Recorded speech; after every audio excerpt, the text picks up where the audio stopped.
Mesdames et messieurs, bonjour et bienvenue.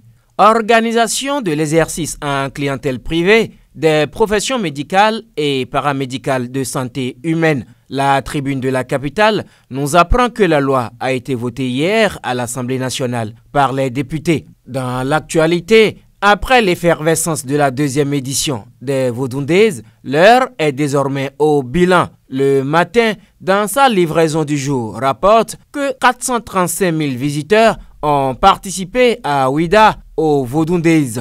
Pour le journal, c'est une mobilisation record qui répond à l'importance et l'envergure des valeurs culturelles et artistiques du Bénin. Un événement à plusieurs intérêts économiques. Nord-Sud Quotidien, de son côté, s'intéresse à la nomination de Ibrahim Salami à la chambre administrative de la Cour suprême et trouve que l'intéressé est bien dans son marigot. Mon confrère rappelle que la présidence de cette chambre sera désormais assurée par le professeur Ibrahim David Salami. Il a été nommé sur proposition du président de la Cour suprême et après avis du Conseil supérieur de la magistrature, fait savoir le journal. Parlons à présent de l'agression du 16 janvier 1977 connue par le Bénin.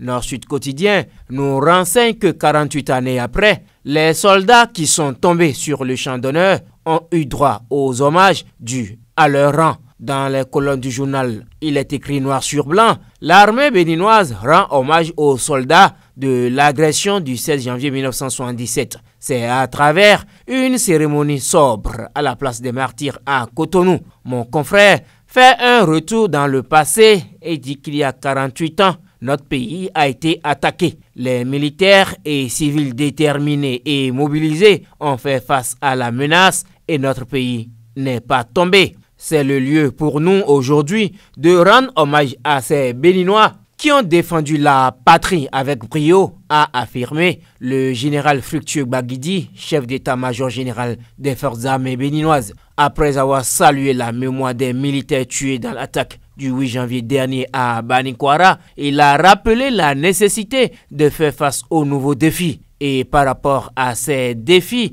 l'ancien président de la République du Bénin, Nicéphore Dieudonné Soglo, appelle à une synergie d'action avec les pays limitrophes. Dans une déclaration, il s'est insurgé contre cette lâcheté, s'est incliné devant la mémoire des soldats tombés et a fait des propositions pour endiguer le phénomène. Fin de cette revue de presse.